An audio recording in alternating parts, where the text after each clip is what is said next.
people have come. Make sure you look at these signs. Why people are here is vast. It's how this is impacting your life and all of our lives as a community. Thank you to Amy for her remarks. Our next speaker is Guadalupe Lopez. Guadalupe is the Executive Director of Violence Free Minnesota, a statewide coalition of programs that are working to end domestic violence. They've been around for about 50 years. Give it up for Guadalupe. Bonjour, Minnesota!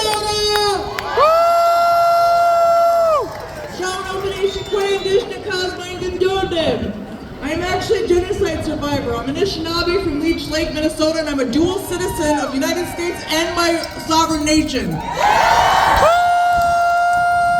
stand in solidarity with you today as a survivor, as standing up for survivors of domestic and sexual assault, sex trafficking, hate crimes, all of the things. And I know that that is why you are in these crowds too, is to support and stand up against the violence that we are experiencing.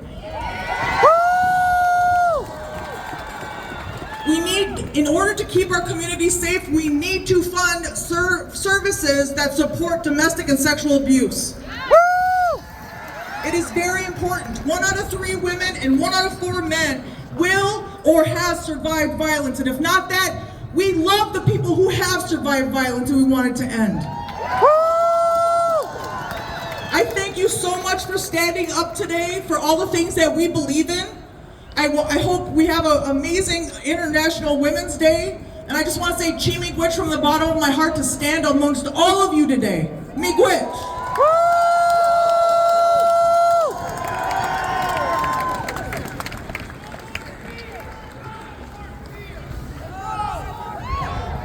Thank you, Guadalupe. Give it up for Guadalupe. And thank you for speaking about your courage in the space of something that's so important and something that is not important to our government. Something where we need to continue to fund because women deserve to be heard. Our next speaker is Paul Sullivan. He is an organizer for the ACLU. If you're not familiar with the ACLU, they are busy working day in and day out to protect us from the civil liberties and our civil rights in lobbying, litigation, and community engagement. Please welcome Paul. Good afternoon, Minnesota!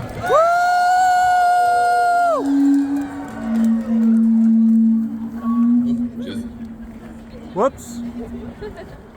Right here, all right. Sounds good. All right, one more time. Good afternoon, Minnesota!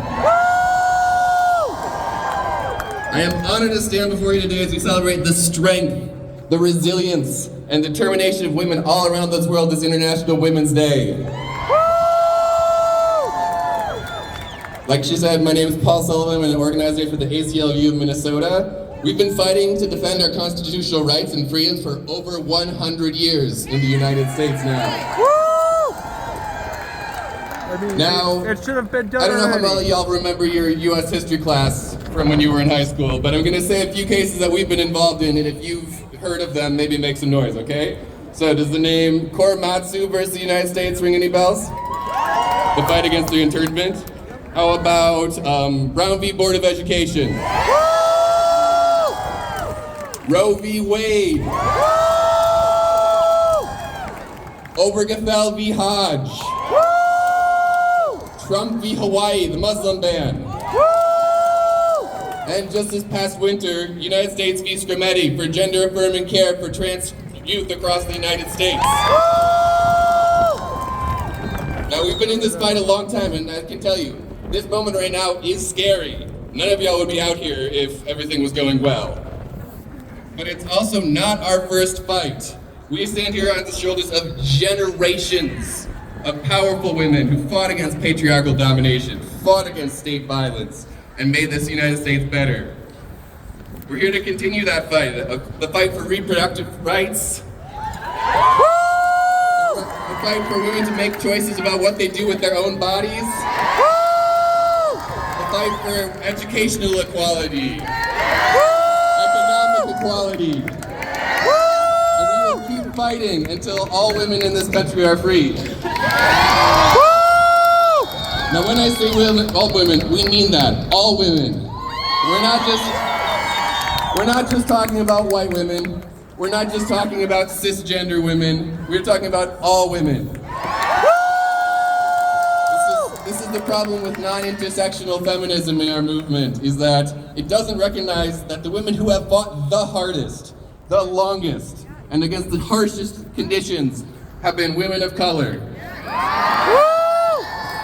We would not be here today if it was not for the powerful work of powerful black women, powerful indigenous women, powerful Latino and Asian women, and powerful trans women. Unfortunately, we're all reminded for the need for this intersectionality with the SAVES Act. I don't know if y'all have heard about that one coming up. Yes, boo, absolutely. On the surface, it might look like it's about election security, sure. But when you look open under the hood, it becomes clear. This is an act meant to disenfranchise women, disenfranchise people of color, and disenfranchise trans and non-binary Americans. Anybody whose name doesn't align with what is on their birth certificate, whether that's because you got married, whether that's because you transitioned and now you're living under the name that is true to you, your rights are on the chopping block with this act. In this country, the right to vote should be foundational, and no one should be denied that right simply based on their name. Now, it's all well and good to be mad about this, but we don't get free just by sitting here being mad. And don't just go vote either. Now, yes, vote and go call your reps, but that's the minimum, that's the floor we're talking about. As the great socialist labor organizer Joe Hill said, don't mourn, organize. And you can't organize without knowing the people around you. So when you go back home, and here today, talk with your neighbors, talk with the women in your neighborhood, talk with women who are a different race than you, talk with women who are a different economic class than you. Talk about the issues that your communities face and show up for each other, even when it's not your fight.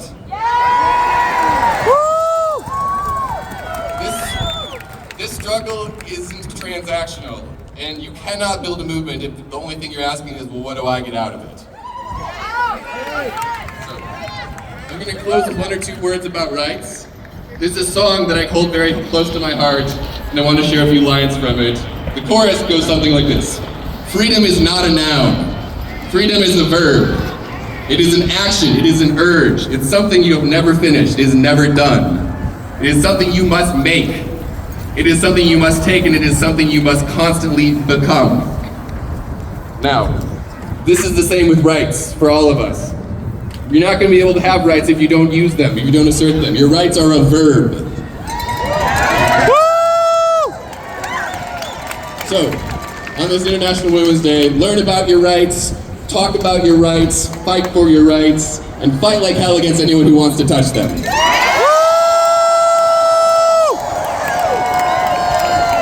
The ACLU is here to back you up in the courts and in the streets, but it is you who has to lead the way. So, I'm going to close with a bit of a chant. I'm going to say, don't mourn, and y'all are going to say organize, okay? So, don't mourn! Organize! Don't mourn! Organize! Don't mourn! Organize! Thank you.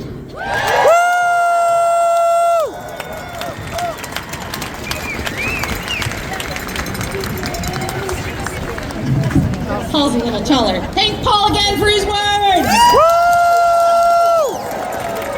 We have an opportunity right now to show our support for Ukraine. They have been speaking. When you hear the saying, Slava Ukraine, it means glory to Ukraine. It is their cry and freedom that they have been sharing as they've been at war. So let us together, Slava Ukraine! Slava Ukraine! Slava Ukraine! Slava Ukraine! Slava Ukraine! Slava Ukraine! Give it up.